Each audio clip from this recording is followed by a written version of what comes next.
Hey, y'all. Everyone who reads and must converses the channel. Nice, Noah.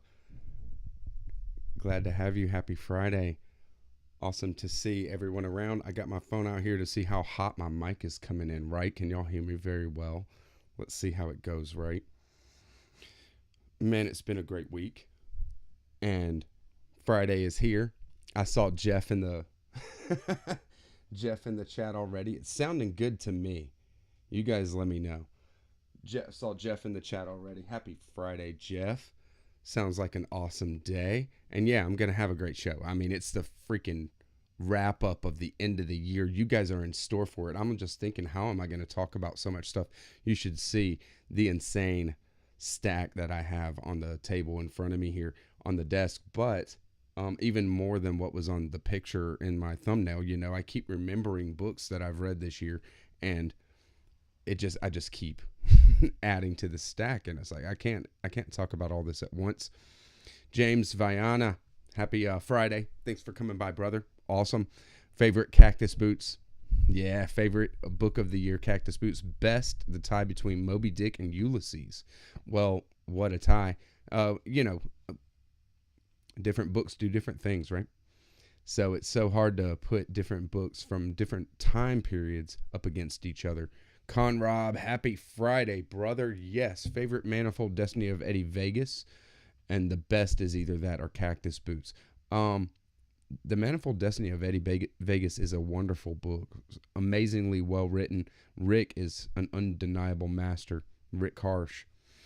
Teeny Tiny, my member, is in the chat. Happy Friday. That's what I'm talking about. If you guys want a star like Teeny Tiny has right there, you can just ask her what she did, because I don't even know. You know what I mean? I don't know how she got that. Yeah, you're here for 3 PBRs. Well, dude, I got 3 PBRs worth of content, that's for sure. I figured I could talk about these books for hours, but we'll get to it. Idget Reads and Rambles in the house too. Quentin, happy Friday, brother. Nice to see you. Yeah, man, a lot. Quentin shows up in this quite a bit. What a awesome reader. We did a great buddy read earlier this year, and continues to influence my reading.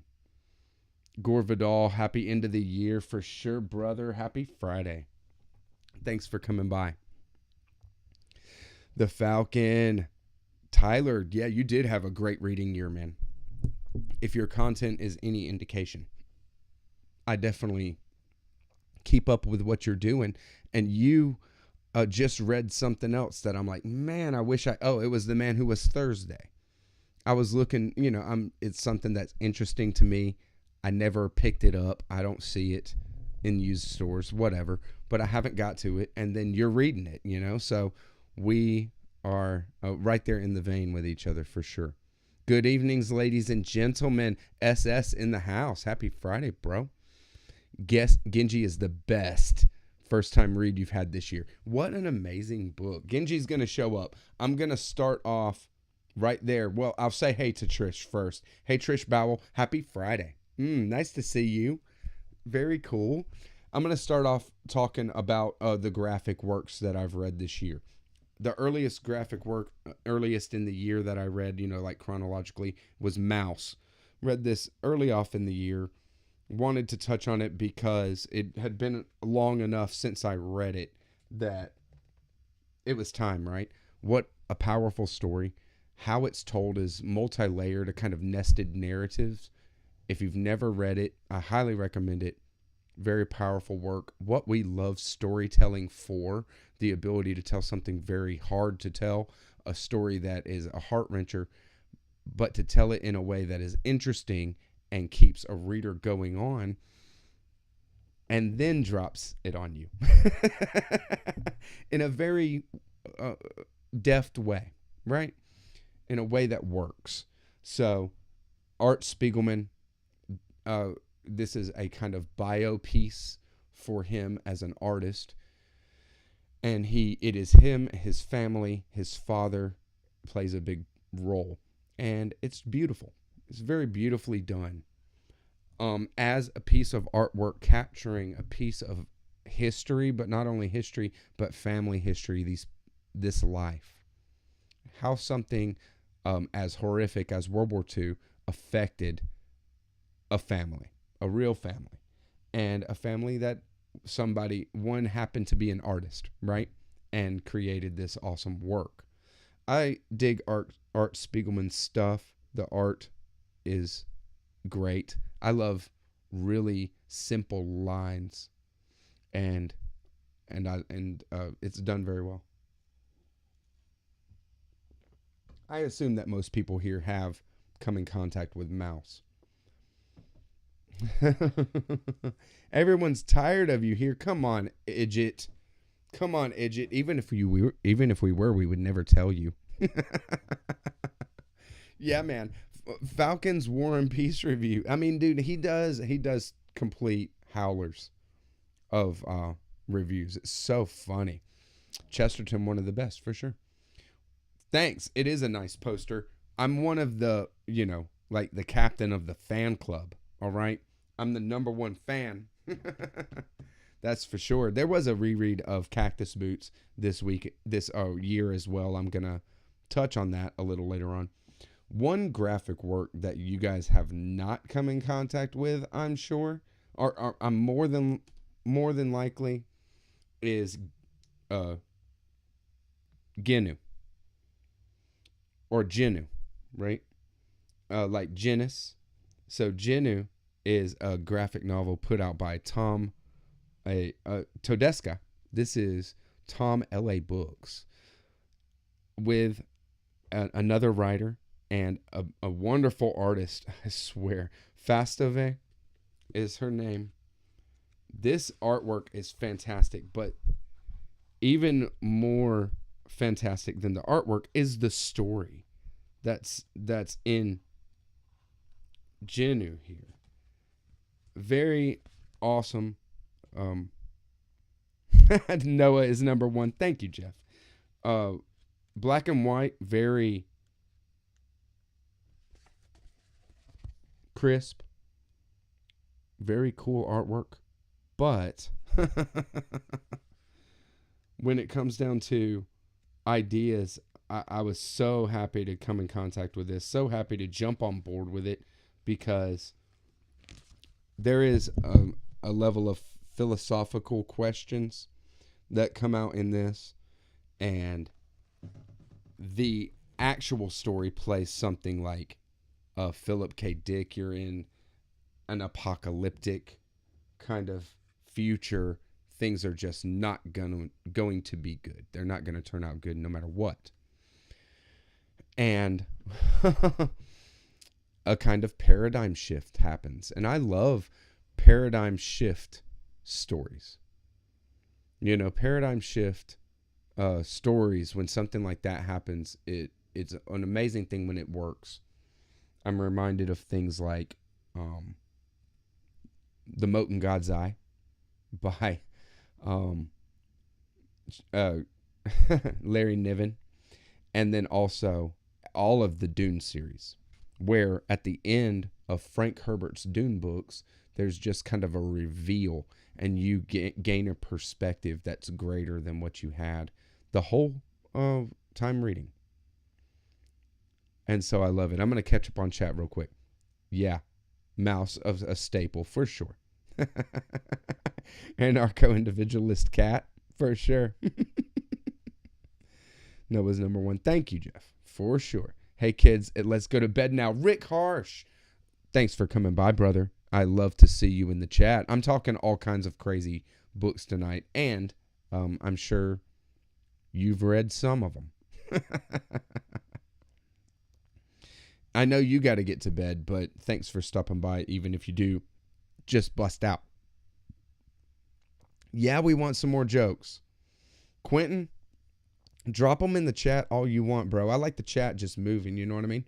Very much enjoyed Tom's book. Very cool. I figured if anybody did have any experience with Genu, it's Gore. Thank you very much. Brad Berry and Arthur C. Clarke, just one of the many writers that came to mind when I read it, right? This kind of, wonderful sci-fi, big ideas, and it's very dystopian, a kind of data net locking down all of humanity in a way, right? some wild stuff. Go ahead. Go ahead with the joke. I love it when Western comics do a black and white. Manga is my favorite. And the fact that everything is in black and white is one of the reasons why. Cool. I do like black and white. I'm getting with From Hell. I'm gonna give that a reread, and if it's going to be something that I can do content on, then I will. I've read it before, but it was a long time ago. I don't remember enough to really ever put together any content. But I don't know. I mean, I remember it being hardcore, but I was a young reader. So I will touch on it again before I make some content on it or whatever. Yeah, I got alt today too. I mean, we got to get our alt, man. You're showing up in the in the chat. Now you can get hassled by your customers, right? Nice. Very cool, Jeff. I can't wait to see what it is. Jeff is an amazing artist. Man, I'm going to have Rick on just to talk about that if he wants, Livy. Because what an amazing feat. Another graphic novel that I got into this year was Cinema Purgatorio. This is an Alan Moore, but also with Kevin O'Neill as the illustrator, and very limited coloring or straight black and white here too. Very well done, very fine line, crisp line. Kevin O'Neill did From Hell with him as well, right? But this is really cool. It's set up kind of like a creep show where these you as a character end up frequenting this cinema, and in the cinema is movies that are not cool. I mean, it's like going and seeing, these little creep show pieces, right? And they're smartly done. Alan Moore is very smart with his short stuff like that. Very creepy, very Twilight Zone, some of them, definitely all of them dark, and centered around fame, hopes and dreams, and whether they're founded on realistic ideas or not, some stuff like that. It's just wild. But then also breaking down the theater, Hollywood, this kind of celebrity lifestyle. There's one of these stories where you're following King Kong, a movie like King Kong, as he beats up other monsters and then goes to the city, and the dialogue is all the stage director and their worries, their inner monologue worries about his girlfriend cheating on him or something. It's just so silly, but it's this meta narrative like that. It's really cool how these things are done in Cinema Purgatorio. If you can get your hands on it, feel free to go for it. Black and white Dore Gothic illustrations are the best. I have Dore illustrations for the Divine Comedy. All of it in one binding. It's just beautiful to look at. These etchings, right? They should bring back etchings. When is somebody going to bring back the etch, right? Come on, Rick. Are you going to go artsy? Did y'all go artsy like that? The elevator principle was in black and white? Hell yeah. Quentin doesn't hate you. If you're here, then Quentin is down for you. I can tell you that. This is the community. This is the core. Like group, right? I don't recommend V. That's for sure. I'm trying to catch up.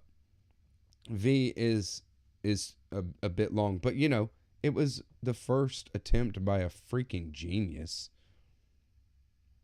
Yes. Gore Vidal knows his stuff, and that's some of the reasons why that's some of the most wonderful things about the His Dark Materials books. I love it. Rick didn't like V. Of course not. You know, Rick has writing in his blood. He's not gonna stand for this, you know, conflicted, first effort at some postmodern. It's just crazy stuff. Come on, Rick. Nobody needs that. All right, the last not the last graphic novel, but second to last, I reread. This was a reread. Charles Burns' Black Hole. I love this story. I love this graphic novel. It's really, really cool. It pulls a what do we call it? A From Dusk Till Dawn, right? It pulls a From Dusk Till Dawn in the way that it is one genre and then it flips to another genre in a way. So, from Black Hole is a horror. It is a body horror kind of thing. And then it flips to a kind of drama. And it is a kind of drama all the way through, right? Like there's drama, but it starts off as this horror drama. And then it turns out to be like a real, just straight drama in the way. I don't want to spoil anything. I'm not going to say too much else because I will spoil it because it is spoilable. It's a great story like that. So if you haven't experienced Black Hole, definitely go for it. The last graphic novel that I am going to talk about that I have not finished because it turns out it's really not my thing to intake so much hardcore graphic erotica is Lost Girls by Alan Moore here. I will finish it. It will be ahead as far as like getting done with it because I want to know what he does. Yeah, right? Okay. Show more of the art. Okay. I'll show some more of the art, but not of Lost Girls. I'll definitely finish Lost Girls because I want to see where he goes, but it is long, man. It's drawn out, and it really is that there's not a single bit of Lost Girls that is told that isn't told through a sexual scene, a sexual engagement between characters. Everything. It's like every aspect of the story is told through that, where it's a flex in that way of what can how much of a story can be told through erotic literature. Is it? I mean, and because it's the pictures are almost it just becomes oppressive. It becomes a lot. Here's some of the pictures of the story that I was talking about, where it's like King Kong there, right? But the dialogue and what they're saying is all like, the stage grip and his inner monologue. It's so silly, but let's find, there's one that, okay, here's one that's like a Twilight Zone style. It's called The Time of Our Lives. And then you have a couple of people move into a house and you see the clock on the wall and then the calendar, and they just start aging completely as they're going through. By the end, they're like old people, and especially being covered up under the calendar and the numbers like this made me think of especially Creepshow, not just in form but in content, because there's that one where in Creepshow where he's covered up under the cockroaches, right? Just a grotesque kind of thing. And there is a grotesqueries in that as well. For sure.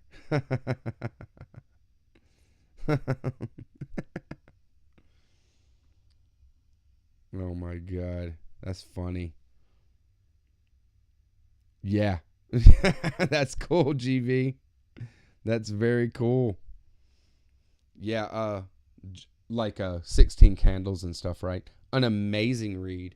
I would go ahead and just say an amazing read, and probably what will turn out to be um my favorite read of the year. This was so fun, and it's such a um a beautiful book lover's dream. Is Possession by A.S. Byatt. This is like a literary two scholars on a literary mystery. That's what it is. Two scholars on a literary adventure. They're uncovering the letters and undiscovered, the public doesn't know, even though these two scholars are focused on just their respective artists. One is Henry Ashe, and the other one is Christabel Lamont. They're both fictitious, but they were both poets, and these scholars focus on them respectively, right? And they have uncovered that they had a relationship, and it was unknown, and it just keeps going. It's so beautifully done. It's so beautifully done and so fun that I can't I can't say that I had more fun reading anything else this year. And that is ultimately Heineken.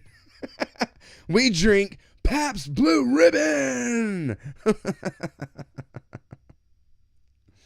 So with Possession, if you love poetry and if you love mythology and literature, then and a literary story, it's so fun how it goes, because it really is a mystery and it goes nuts. The end is so satisfying. The climax in this thing is beyond, and you keep questioning, you keep your mind on it. It keeps you engaged. I can't believe that it really went where it went too. It's great. Possession by A.S. Byatt, probably my favorite read of the year. Right there. Just because it was so fun. Shorten the list. Yeah, shorten the list, Rick. One that I read this year that wasn't, that really kind of was just meh to me was a Charles Williams. I love Charles Williams, so I read another Charles Williams that I hadn't read before. I read All Hallows Eve. And All Hallows Eve, this book, how it played out, I feel like is dated. It's just this kind of thing that it was effective. The storytelling was effective for what it was.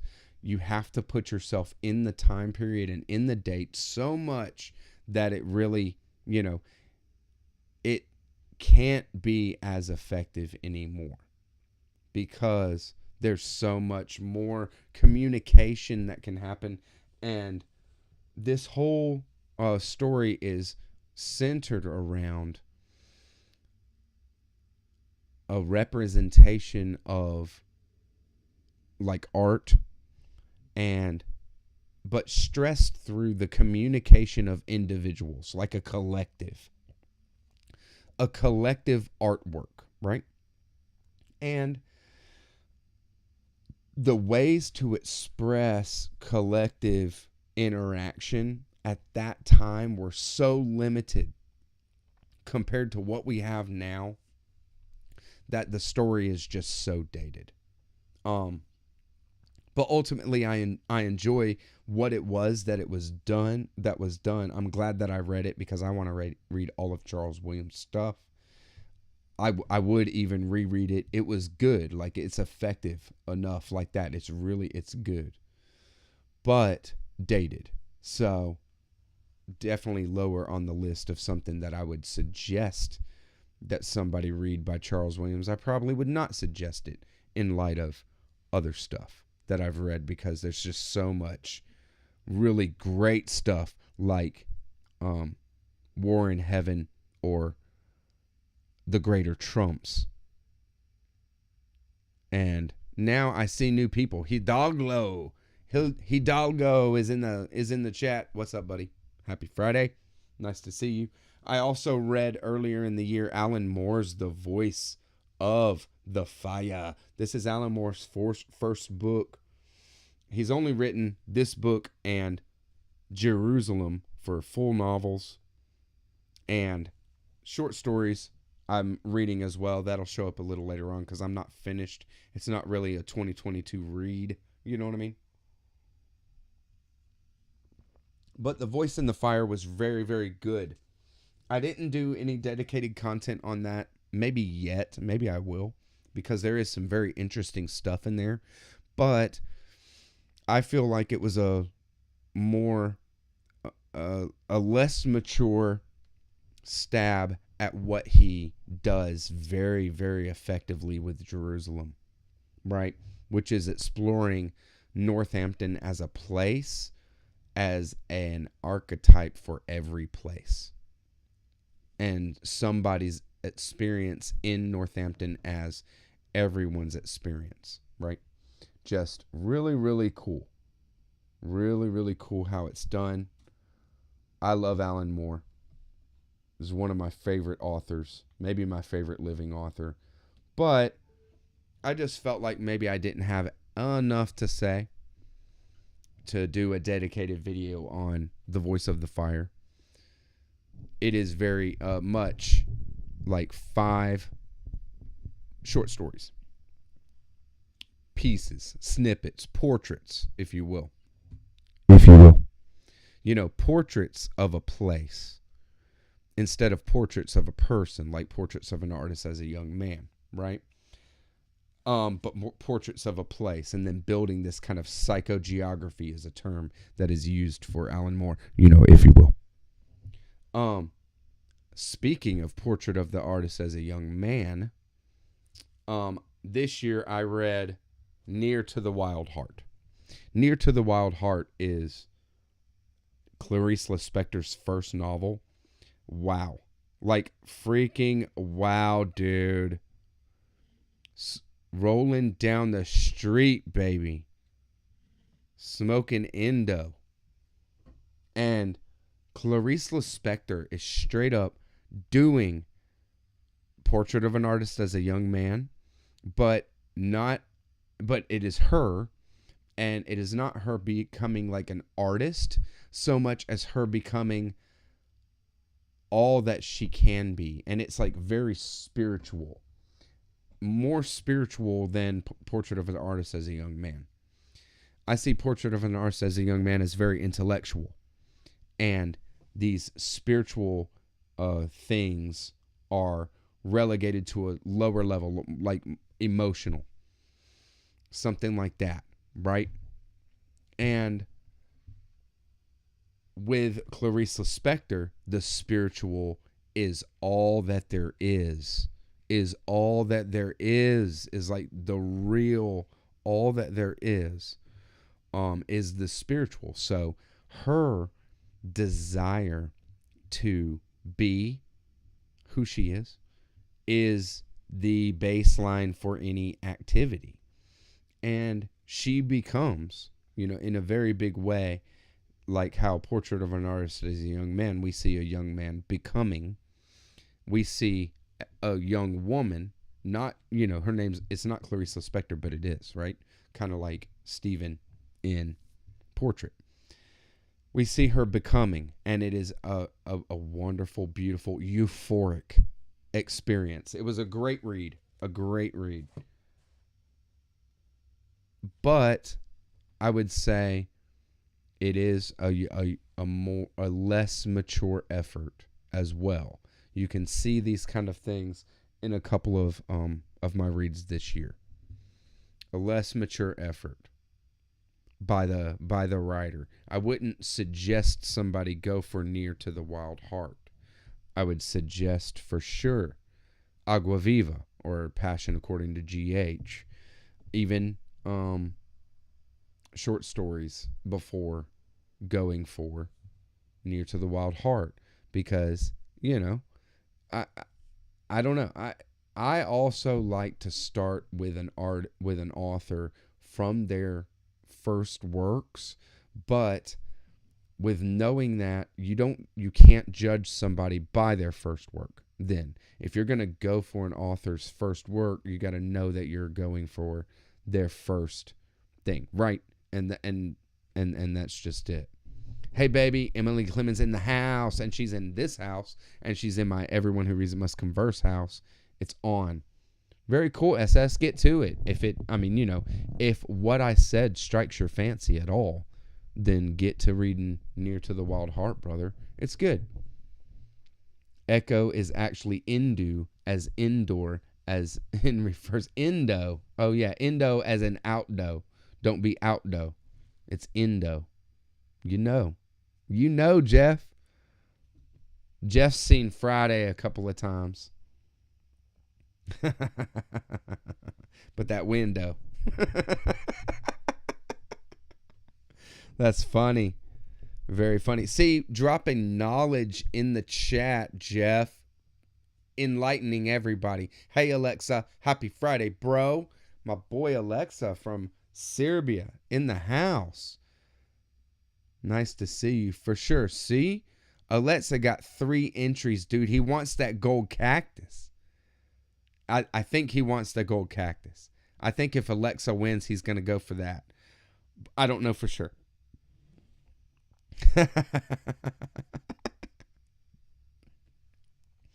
There's a lot of books that I've read. I was thinking, I'm like, how am I even going to do this live tonight? There's so much to talk about. But hey, are we getting through it? I feel like I'm getting through it. I can't leave these sitting like this. They're not going to stay like that once I have a huge pile here, guys.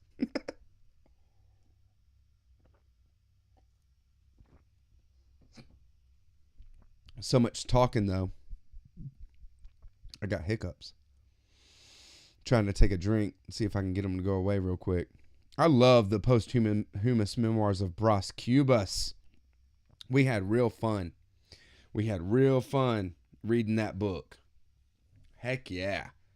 So, those that follow, you guys know that this year I also read the Book of the New Sun, Gene Wolfe's whole Book of the New Sun series, and that is Book of the New Sun and Earth of the New Sun. Does that work? You can still see the mouse, right? Okay. We're going to do it like this. How about that? All right. Book of the New Sun, Earth of the New Sun. What a freaking awesome series that is. But that is some of the most insane stuff. Hey, Jim reads too slow. Happy Friday, bro. That's what I'm talking about. Yeah, Jim was in the Book of the New Sun reads. It's insanity. It's complete insanity. Like, how does somebody even write this? 1. And 2, why would you want to? Like, why would you want to even write a book like this? It's like, it's so dense, and, you work so hard for a payoff with Gene Wolfe. Part of me wants to read Gene Wolfe, wants to read everything that he's written. And then part of me is like, why do that? Why is it? Why are you making it so hard to get a payoff from reading your books? They're just tough as nails. But they're completely crazy. They're completely awesome. I loved Book of the New Sun, all 4 books. Earth of the New Sun is like icing on the cake. Just a beautiful, beautiful thing. And it works. It works for, the payoff and what you get for it and all that. But continuing with Gene Wolfe, that's the question that comes up. Noah, here dog low. Don Casimiro. Dom Casimiro? is also as excellent. Book of the New Sun, more fun. Yeah. What an amazing reading time we had. Heck yeah, Alexa. It was awesome as a whole package. Alexa was in the Book of the New Sun read as well. And there's a lot to be, recommended by Book of the New Sun, even if you didn't resonate with it on the read. It's like, it's such good writing that he's on a whole nother level. Gene Wolfe is on his own level, right? And why ask why? He has the ability to do whatever he wants, so he did it. He did it his way, right? I did it my way, right? So Gene Wolfe did it his way, and what you see is what you get. What I have down here is the Avatamsaka Sutra, because this year I did go through the bulk of, didn't finish, because it's just, it is the process of reading. Oh, it's not something to be read straight through. You don't get anything for it like that, It is about progressing through the stages of meeting these spiritual teachers in the Avatamsaka Sutra. A beautiful and amazing sutra. I put some content out inspired by Avatamsaka Sutra, my settings of enlightenment. I love this kind of exploration because you do gain so much from sutras, from scripture, by exploring different ways that setting is used, things like that. Everything is very weighty. Yeah. Come on, Rick. You got to do some bookkeeping. You got to keep our books straight. At least send my books, before you let the bookkeeping go. New shaving tricks. That's what I'm talking about. Heck yeah, Alexa. Got the Book of the New Sun in Serbian. I saw those covers and they're beautiful. It's the original covers of the original, first edition publications of the Book of the New Sun is on the Serbian translations, and it just looks great. Thank you for sharing that.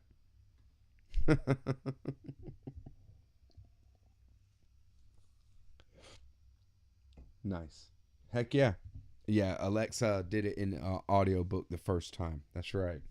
This year, I came into contact with a couple of new to me writers, a few new to me writers actually, and one of them was Nathaniel West, right? I did Miss Lonely Hearts and Day of the Locust. What powerful, dark, just books that drag you into it. First chapter of Miss Lonely Hearts is so powerful. You get these letters that Miss Lonely Hearts needs to respond with hopeful optimism to the readers in this newspaper, and it is just heartbreaking and oppressive to think how would you cope with living your day-to-day like this. And he's already doing it. Our main character has already been doing it for years up to this point, and is at a breaking point, and we go through a character's personal apocalypse. It is amazing. It's amazing. Miss Lonely Hearts, if you haven't read it and you want a crazy character study, there you go, with biblical undertones. Day of the Locust is wild. Day of the Locust is also wild. I loved it. And when it comes down to it, I'll read West's books. He's only written 2 other short novels. So he wrote 4 short novels in his lifetime. And I'm a fan already. Another author that is a new to me author that I've read quite a bit more by this year, and thank you, Quentin, and others in the community for championing championing this author to me is Richard Brautigan. Of course, our songbird of a generation. In Watermelon Sugar was my first experience with In Watermelon Sugar. Such a dark, weird, dystopian, hallucinogenic, trippy, gentle, loving, utopian. Did I say that already? Jesus. I love this book. It's so strange. It's so weird, but it captures something of humanity. And I was just taken by the voice of Brautigan.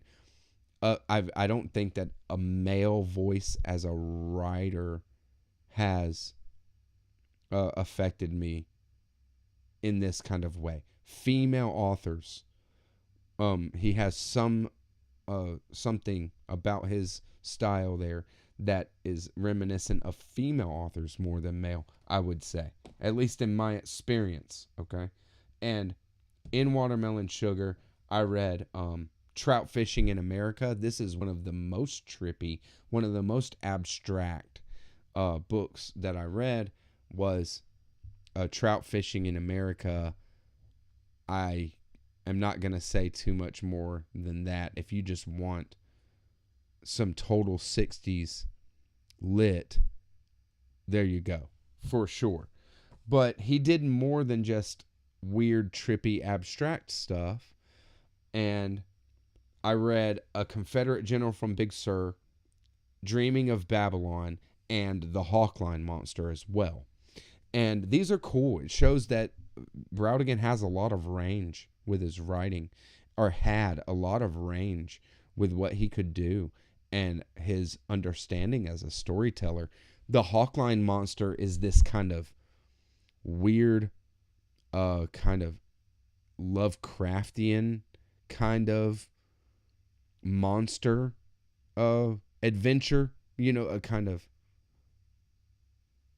it's just very weird, but as you can tell. And Dreaming of Babylon is this kind of private investigator on a tip, following a tip, but he doesn't even really want to be there, and he's kind of a loser. He just wants to be left alone, but this is his job. And it's a cool kind of anti-PI novel, and he has a lot of cool ideas. So Quentin and I, this is all about looking back. I'm not about looking forward tonight. I got enough I'm going through with this with this wrap up kind of thing, right? But Quentin and I are going to read Willard and His Bowling Trophies soon in 2023. So I will be getting on to some more Brautigan soon enough. Nice. Very cool. Thank you, Marcel. I'll definitely check them out. Charles D'Ambrosio, Loitering. Cool. I did like Brautigan. I mean, I really liked Brautigan, actually. His voice as an author is very unique for a man. And I say that and I qualify it like that because there is female authors that, I feel that way about. And let's get to some, because 2022 was actually a pretty big reading of women for me. And I read early in the year The Future Home of the Living God by Louise Erdrich. And that was really, really cool. And set the stage with the year with The Violent Bear It Away by Flannery O'Connor, right? And I love this book. I love Flannery O'Connor, and I love Southern Gothic. So it was just like on, that kind of feel. And I'm starting the year off in the same kind of way with Flannery O'January this year. We'll be doing a big kickoff on Sunday, and I mean 2 days from now. So if you guys are down, we're going to be reading Wise Blood. Okay, I'm not looking forward. We're looking back. It's a plug. 2 days from now, we'll be kicking off Flannery O'January. As far as Southern Gothic women other than, who I talk about all the time. And another author that I came into contact with first time this year is Carson McCullers. I read The Heart is a Lonely Hunter. What a cool book. I have a dedicated video on that one. It was just really, really cool and unexpected. So much so that I did a dedicated video on that one right then, when I finished the book, because it's just a cool thing to see this Southern Gothic and everything done in a different way, from somebody else's perspective. You can tell a lot that Carson McCullers relates to the main character of, and everybody in there relates to Carson McCullers. Like I said in my video there, that I think that all the characters relate to an aspect of her mentality, right? Southern Gothic ladies. That's right, Jeff. Polly's in for Wise Blood. That's what I'm talking about, man. Bring it on. What translations are you going for? Let him know. Oh, okay. For the Proust, for sure. But this year, as well as my first Carson McCullers, I read my first Toni Morrison novels, and I read Sula, and I read Beloved. And Sula is a beautiful novel, okay? Sula and the character of Sula is just, oh my God, what a powerful and scary, like fire, right? That's how Sula is. Very powerful, but very dangerous, right? Southern Goth can be New Orleans. You get some Creole in there. That's right. Wise Blood is good. I love it. Chopin on the Brain. Georgia. Sweet Georgia. Does the mic work good for singing? The whole day through. Just an old sweet song. Keeps Georgia on my mind. Does that work? I don't know. Anybody got a tip on how to get a cute Southern Gothic girlfriend? SS. My wife could. I don't know. We got some matchmakers around. See? Teeny Tiny's around. She could be a matchmaker. Any SS is looking for a cute Southern Gothic girlfriend. Yeah, don't try to get one. You don't try. That's one of the things. Too fun. You guys are funny tonight. But then I'll go ahead and tell you. Yeah, I got you, Marcel. Thank you for the rec. I'm seeing all the chat, guys. I'm seeing it all, even though I'm not putting it up. But I have the live chat replay on now on the so hopefully anybody who watches it will be able to see the chat right then, and I don't have to put them all up on the channel. They can just have the chat, right? I might know someone. There you go. See, Teeny Tiny's got you. Everyone who reads it must sing. That's what I'm talking about, baby.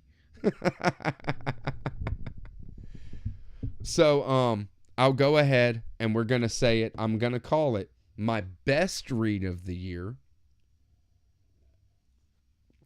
Hands down. My best read of the year. The best book, most well executed. We'll talk about it more right now because it's Beloved by Toni Morrison. I mean, holy hell. What an amazing book. So powerful. So well done. You're just, some of these chapters are, you're just drawn right into Beloved's story. It is Beloved's story more than anything, but Beloved's mother. And in that way, it's just this, you see in a very, such a genius way of telling a story. It's genius how this is done. Freaking beautiful, heartbreaking, heart-wrenching, and so, like, the meaning. It's so meaningful. It has so much purpose. This book has so much purpose to human beings.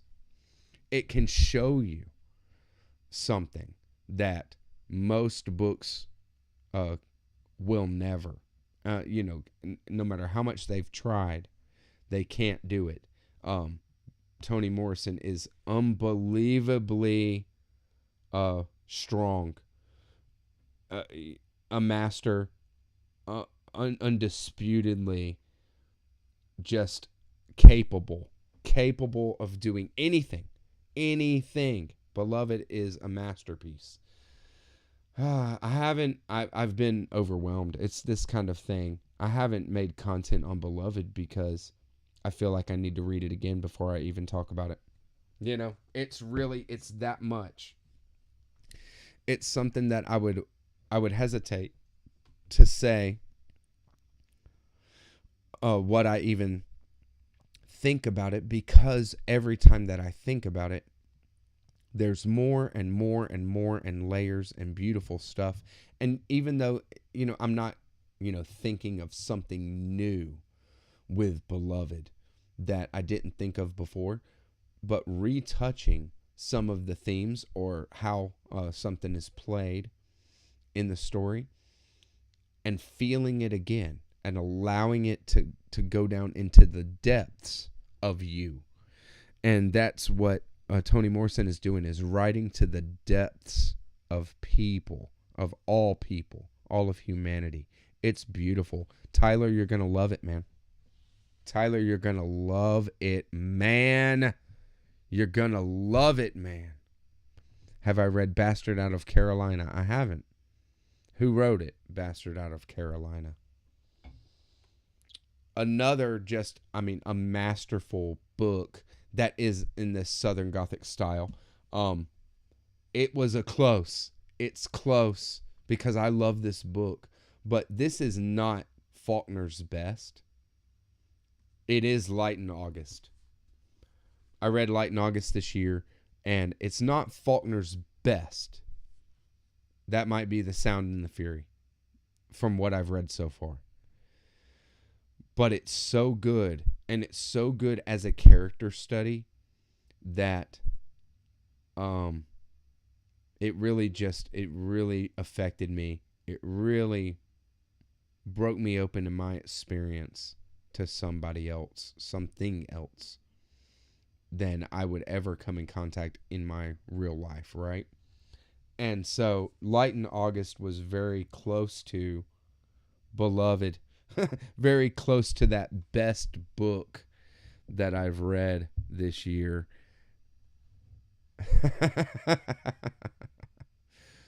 It was a fantastic, heartbreaking, lonely, the character study of just a doomed and lost person. That's, Light in August. Wow. Just freaking wow. So I was looking through books, getting things together for this. Look at this. I mean, it's already crazy. Can you guys see all this? I got it set up pretty good where you guys can see all the pile stacking up here. But I was looking at my book here, Faulkner and Religion. This is edited by Doreen Fowler and Anne Abade. And there's just a selection of essays on Faulkner in this. And one of them, it's so cool. And so I had not read it before. And I saved it, of course, until after I read Light in August, right? So now that I've read it, let me get to the contents here because I want to give you the right title here. But it's just an exploration of the Light in August. Yeah, crucifixion in Light in August, suspending rules at the post. 127, right? Okay, so I'll get there. I'm going to give you a little bit. This is how awesome Faulkner is, okay? I love As I Lay Dying. God, I love As I Lay Dying. I will read As Absalom next year. That's my next big Faulkner, and probably my last big Faulkner, because you know, I'm all about the best, right? But check this out. You're going to love this. So, this is by Virginia Halavsa. Some 5 years ago, this conference discussed my findings that Faulkner paralleled the 21 chapters in Light in August with the 21 chapters of the St. John Gospel. To give a small example, as in John chapter 5, the halt man is cured when Jesus says, "Rise and take up thy bed and walk."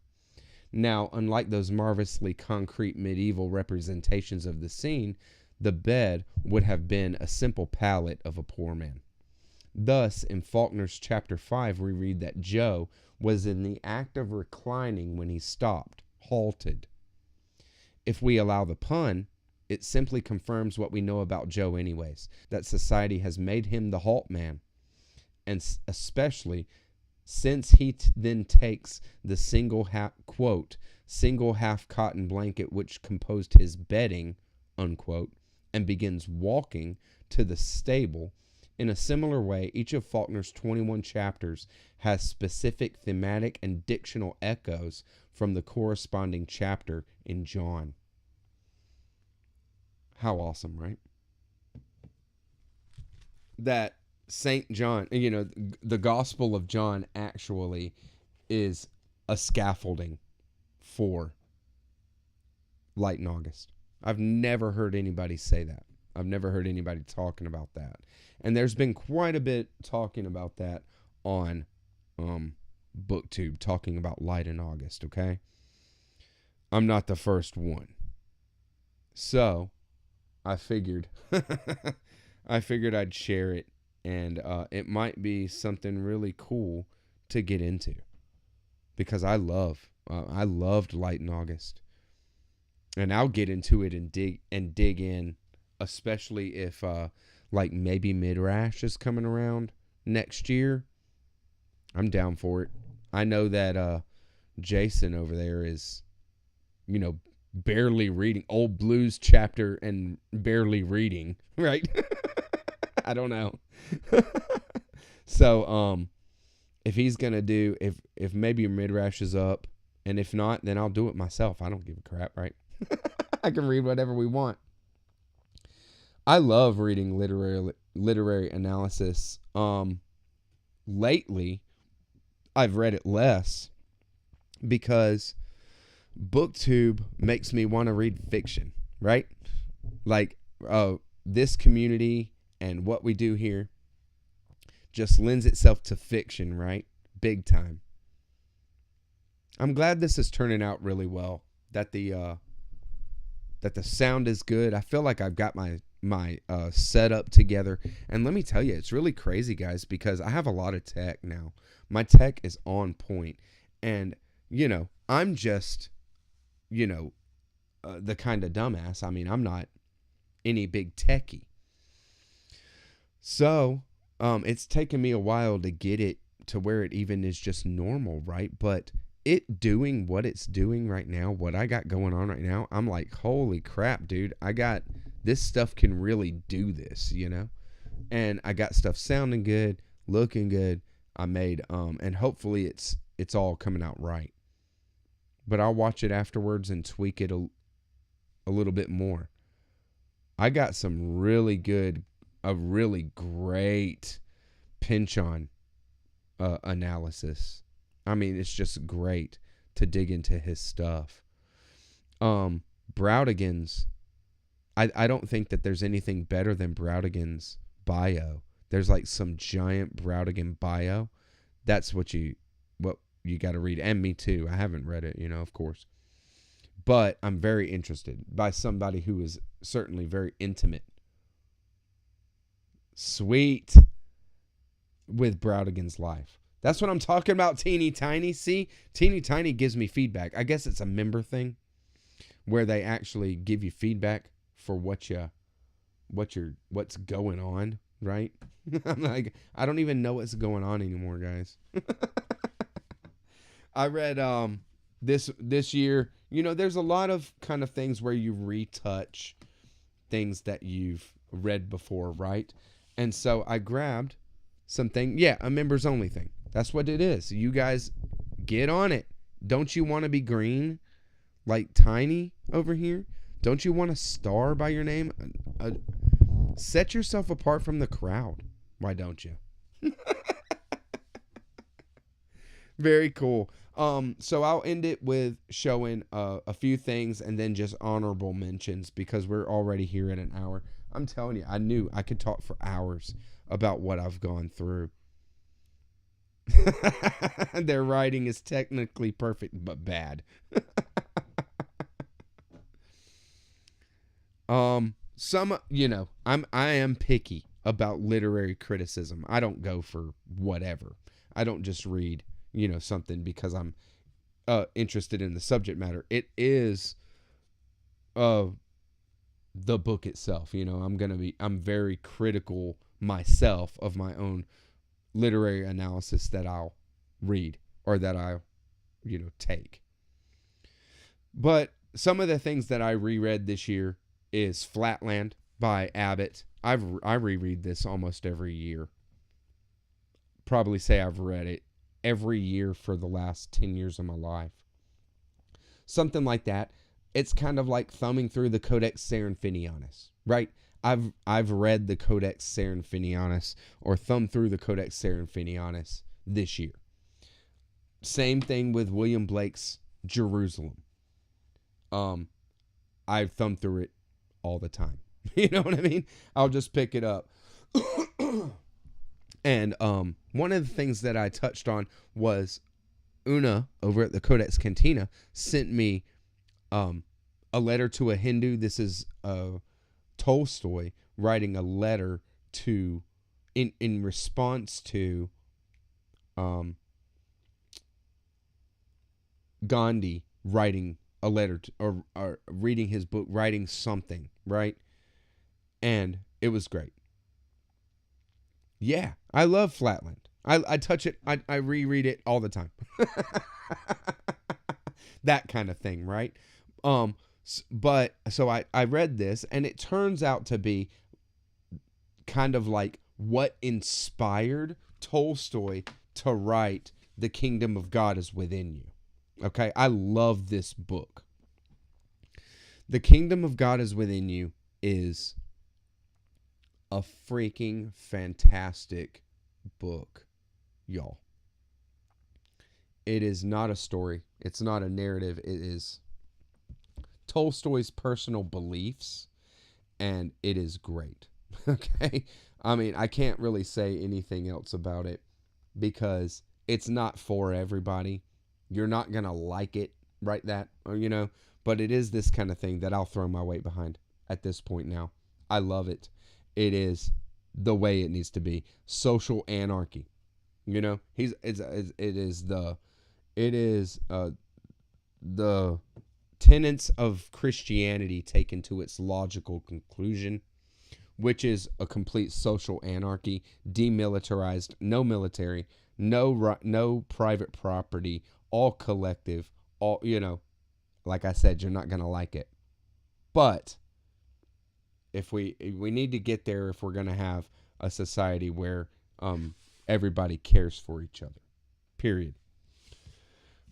In that same breath is Stephen King's On Writing. Something like Stephen King's On Writing, I thumb through all the time and definitely thumb through and read chapters of during NaNoWriMo because we were talking about it. We were touching on different ideas and concepts, and it's just great to inspire the writing, right?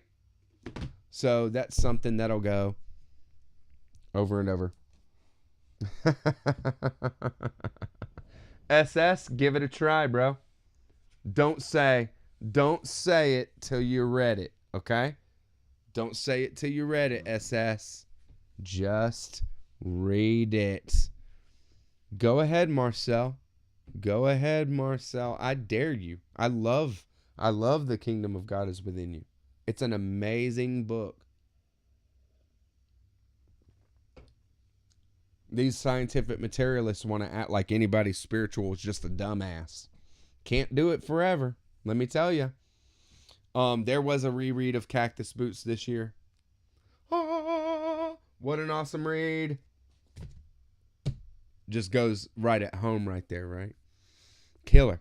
I'll retouch Cactus Boots, but I'm really looking forward to their next work, the Museum of General Ideas. That will happen.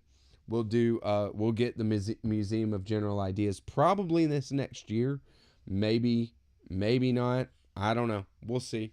I did reread Shogun this year. This was a reread for me. I read it when I was really young. It was an early read for me, and I loved the reread. It really was cool to look at how things like relationships, love, different terminology, and things like that.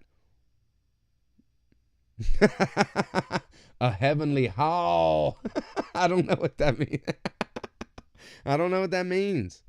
So, I really loved seeing how, retouching how James Clavell, explored different things in relation to East and West and the kind of culture shock that was when Europeans met the Japanese, right?